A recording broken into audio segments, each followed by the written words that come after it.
Hey, welcome, all my right thinkers. Thanks for tuning in. Check out your boy, P-Farm. Thinking right out here in my lab, in a little nippy. So I got my little snowsuit on, doing what I do for you. So I had to make a sacrifice. Heat or light?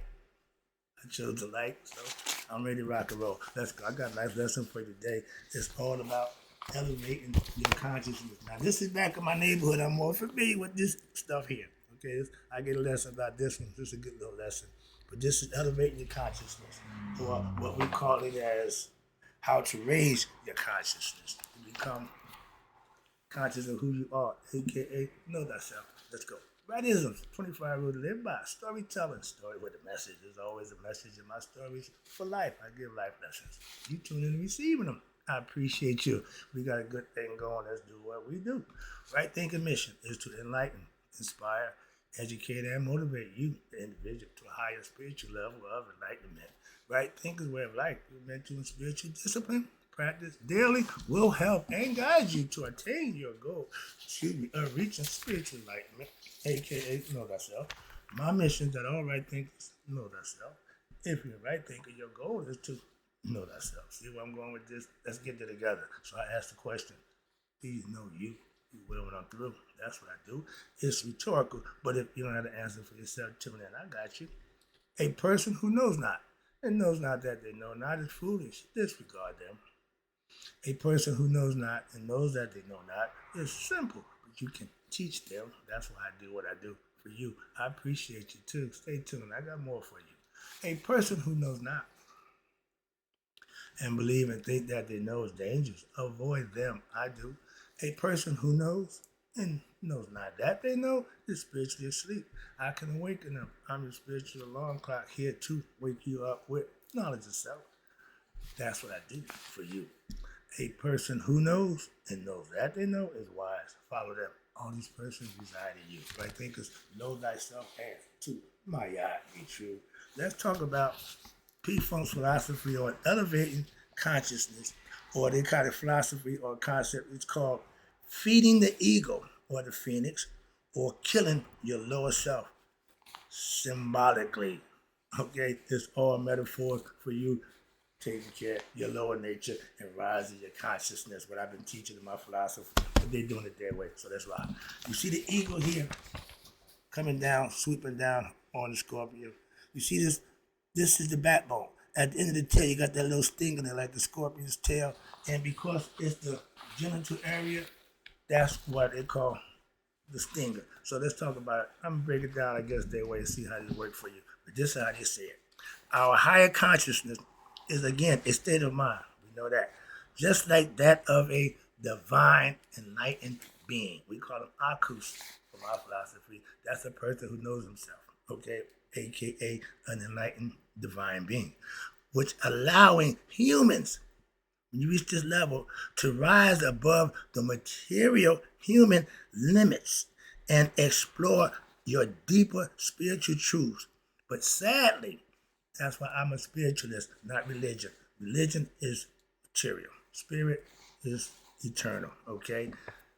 Modern society and the human biology have got y'all trapped in what we call an endless chase for material pleasures.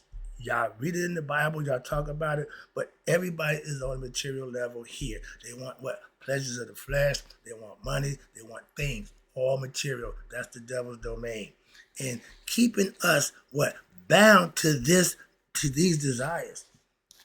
If you don't raise your conscious level past the 3 levels of the chakras, you're living what they call beastly nature. They want you to raise your conscious level. You got 7 chakras, and if you only live on the 3rd level, you will not make it past the test of judgment. So you will fail to be reincarnated. The idea is to rise above 4 or higher. Now you're in the game for eternal immortality. But to awaken, when you suffer and you're bound to these earthly desires, to what we call awaken our God potential, we must break free from the ignorance and the belief that we are only human or physical beings. I tell you, we are spiritual beings having a human experience. The spirit has to go through the human experience to get to its next level. This is part of the game. And the physical body has to die. So like the lower nature has to be submitted and had to give in or killed, destroyed. Why? So the higher level can take over and you can live a better lifestyle. And what's this? Now, instead of physical beings, instead by embracing your spiritual truths, practicing your spiritual discipline, these are metaphysics which we can unlock, we can use to unlock our hidden powers. We had a potential to be whatever we conceive. That's godly. That's what we all have. Some of us just don't recognize it, don't realize it. Some of us, like a caterpillar, we're born to what? Rise above and become a butterfly in the caterpillar form. In humans, we have an human experience to become conscious of who we are so that we can go back home. Spirit with conscious become one. That's God. And with this is all within us. Each one of us. All of us. No chosen people. God chose us over. No, that nonsense. But when you expand in our true nature, it's beyond this mortal world. Again, this world is temporary. The physical body is mortal. It's going to die. What's inside your nervous system, your cardiovascular system, your consciousness, your spirit, don't die. Once they all connect as one, they go back to its maker. This is a philosophy that's been handed down for generations, and we just botched it and messed it all up. We really got this thing messed up, but I'm just trying to get my point across to help you out. When they say kill your lower self, your lower nature, that's it. Okay, that's the ego. In Egyptian philosophy, we have right here, it says Egypt. I get a lesson. Good and evil. Apophis is considered to be a giant snake, serpent. If you know anything about snakes, they're one arch enemy, not just the mongoose and a couple other animals who's fast and quick, but the cat, the feline, kick a snake's ass. Why? Hands down. A king cobra, a kitten can be the king cobra. Why? Because their reflex is so fast that when a snake goes to make his move, the cat just snaps. And like a gunfighter. I know I can get to my gun in a flat. I'll let you make your move. I can just pow, it's over. That's what the serpent had to suffer from the cat. That's the concept. The cat is just faster. And so every time they have a showdown, the cat's going to win. Okay? Cobra never wins that fight. So what happens is because Apophis, the giant serpent, God turns into the cat, Mafet, and uses a knife to cut the head off the snake. How do you kill a snake? Cut his head off. Decapitator. Simple. But guess what?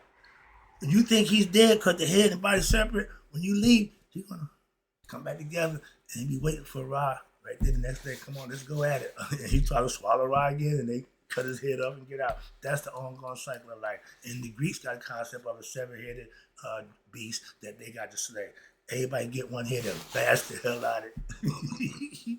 But it's all symbolism of you beating down and controlling your lower nature. Okay? And then we get to my favorite. Y'all see it as David's star. Y'all see it as all this is physical concept, male, female. Put them together, they become God. Why? That's what God is, male and female. He combined both. Okay, that's what makes him one. And it's all symbolical. Again, let's talk about how feeding the eagle or the phoenix, the symbolism with that. Symbolically, the interplay of the serpent, again, Apophis, the giant serpent. We go way back to, and the serpent is the spinal column. Everybody got a serpent in their philosophy. Why? It's a symbol for the spine. That's why they're showing you the stinger making the scorpion. All right. But the serpent, or what they call the scorpion, being fed, being food for what? For the ego, which unveils a profound metaphysical meaning. Anything with a bird brain, Ra, Haru, Tahuti, all have what? Bird heads. Significance what? The wings. Nope. Know what the wings mean? The wings are the two hemispheres of the brain, signifying that your brain can go anywhere. It can ascend to higher consciousness. That's what it's for. Okay, not angels. Okay, misinterpretation of the symbolism. Again, the zodiac sign of Scorpio. I told you when I was back in the 70s, zodiac was the thing. Okay, but I studied the characteristics of the zodiac. If I met a Scorpio woman, freak, in the sheets, yeah, freak, freak. Like she likes to do the wild thing. And a few of my experiences, right on time. So they don't say things about people that they real. The Scorpion women, anybody know that? They some different people in the bed. All right. But the Scorpio, it corresponds as what? The sacral sexual organ. It's right here, the genital area, male and female. So if the woman likes having, that's the same thing. The man, no difference. Okay, pleasure. And the scorpion is the representative of what they call the sacrum, the lower part of the spinal column. And it's the stinger, like the scorpion. All right. The serpent is metaphorical for what? For the sexual energy. The serpent energy, kundalini, okay? That's the strongest desire you can have in the human body. And what's this? It rests at the base of the spine of the sacral region. When it's activated, it's because you're living, doing the right thing. That's what activates it, wakes it up, okay? It's dormant until then, okay? Understand that, that's all. But the ego is the phoenix, or it corresponds to what? The brain, what? And the head. Ra, the God, sun God. Falcon head. Haru, his son, spirit that's in me and you. Falcon head. Tahuti, God's mind. Ibis head. See where we're going with this? Anything bird, I mean, it's elevated. It's ascended consciousness, knowledge of self. But the two hemispheres, watch this? The brain and the head region. Why? Because we have two hemispheres of our brain. Again, everything we speak of in thinking means equanimity, meaning both sides of the brain, using your masculine side and your feminine side together. Most people use one side and think they thinking. Thinking right is using both. That's the difference. And again, if you ain't thinking right, you ain't really thinking right. You're just using one side of your brain, one side of your thought process, and that's not good for you. But we must make, the two hemispheres of the brain, again, they are symbols of what? Two wings, right?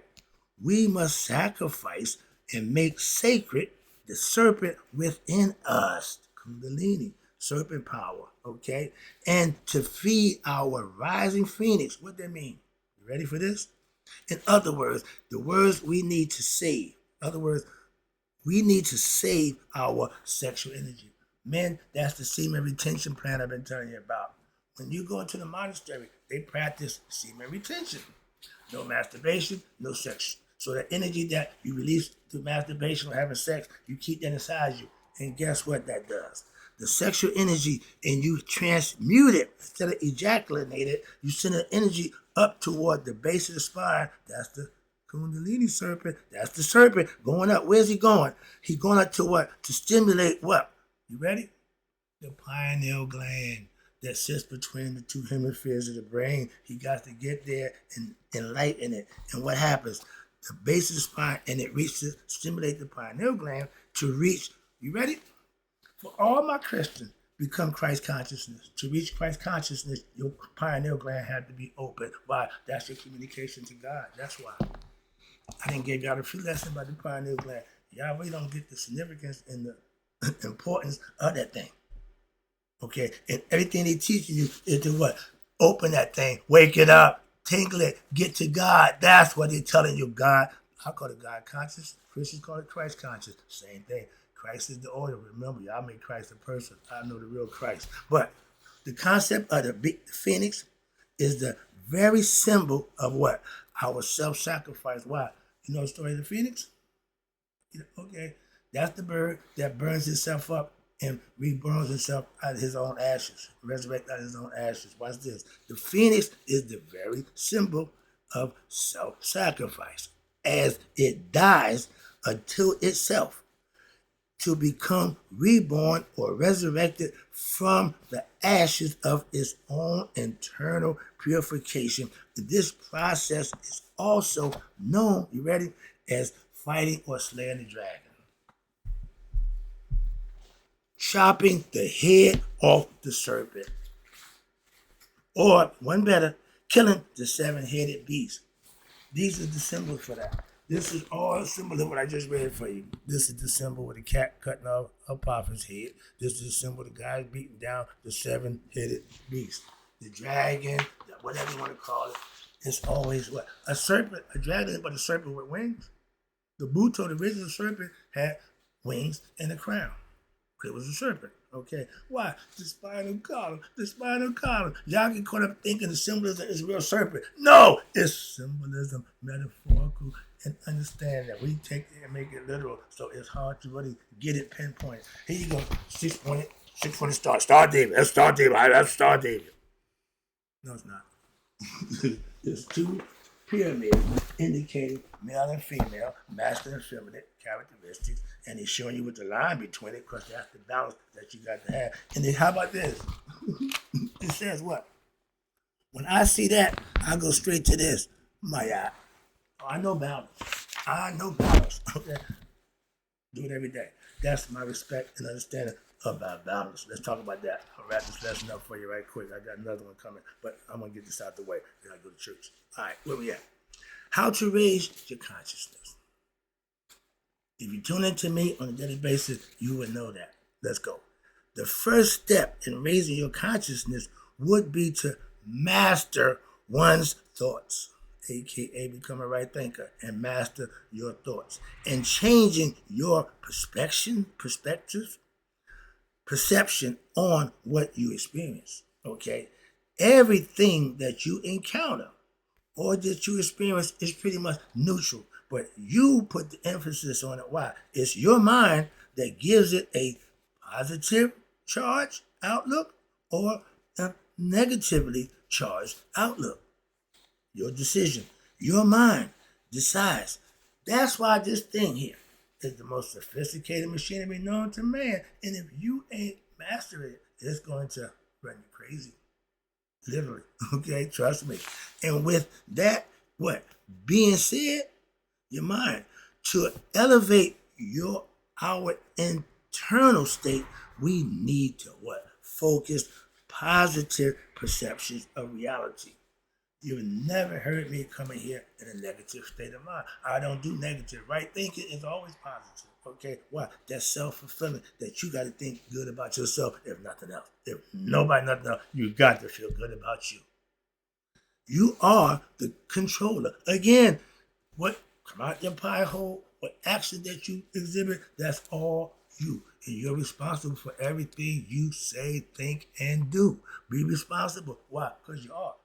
As soon as you realize that, the things may change with what things you do, knowing that you're now responsible for them. Okay? So, doing the right thing might be the way to go.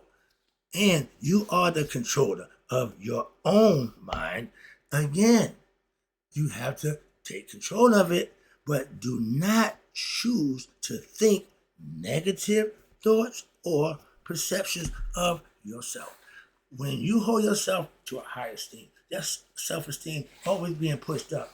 When you think negative, you're pushing yourself down. You're degrading yourself. And other people can do that. Don't do it to yourself. Fight other people off. Don't do it to yourself. That's the concept when it's in your own mind. You can be your own worst enemy. Okay? You can create or you can destroy. Again, that's my You got that balance. If you just got one thing, you ain't got nothing. Moving on. That's God. But little exercise, there's 3 things right quick. I'm wrapping up with these 3 little things, exercise they call it, you can do, which is effective, is the first thing is listening and saying positive I am affirmations to start your day. It sounds corny, but if you hold yourself accountable, I pray every day, okay? But you hold yourself accountable to do these things, it will change within you. Then what somebody else thinks, say, or do about what you're doing, that's nobody else's business. You and him have a one-on-one, and trust me, you do that, he'll acquiesce, okay? Trust me. And you start your day with prayer, positive affirmations, and now if any negativity comes into your mind, you should instantly, what? Banish it. Erase it. Stop it. No, we ain't doing that. Okay? Get out. Okay? Banish the thought. And you transmute it to what? A positive thought and good words of confidence within yourself. Affirmations. I am a good person. I am going to do my best. I am going to be my best. Those are things that you can state and you can manifest for yourself. That's why be careful. I got to be here spelling and spells about words and got music coming up. But it's an influence of what you say on your own self. Okay? You think you cussing other people? You think you doing? Nope. What you say and do comes back to you. That's karma. That's why we hold ourselves accountable. What? To do the right thing. If not, you have to pay for that. The consequences of your actions is always on you. Number two. Secondly, I recommend to not engage yourself in what? In any sexual activities for what? At least a week? Nope, nope, a month. Okay?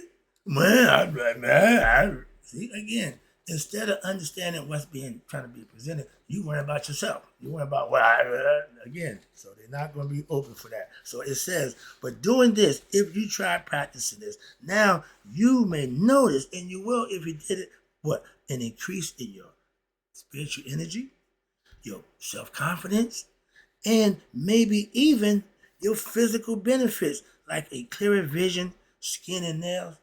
This is all physical stuff that really happens within yourself if you put yourself in that position to have it happen for you. Last but not least, thirdly, you stay away from any and more processed food like sugar, white bread, and anything that has added ingredients. Stick to raw fruit, vegetables, nuts, greens, and naturally grown plants for as long as you can, and this will institute what they call balance in your life. A balanced life is understanding male, female, right? Male, again, female. Up, power. Down, female, receiving the power. That's how they go together. And you see what that comes with? You got your six is the material world that we live in. That's where God dwells, where? Inside himself, in everything that's created in this material world. But he don't dwell here. The other guy, this is his domain. He dwells after this. That's what they call it, what? The afterlife. This is what? Temporary life. This ain't forever. This is temporary. We gonna come here and do what you do and pass on. Again, temporary, physical, that's human. The spirit has to have that experience to what? To get to the afterlife. Hope you enjoyed the lesson. Now, how he meant it. No, I broke it down the best I could my way. I'll be back. We're about to have some fun because we're going to do cymatics. Right thinkers, may you all day to be 100. Me, 100 minus a day. So I never know that my right thinkers, who got a better understanding of how elevating their consciousness have passed away, and they learn how to what? Raise their consciousness to become Christ conscious. I call it knowing thyself. Right thinkers, I'll be right back.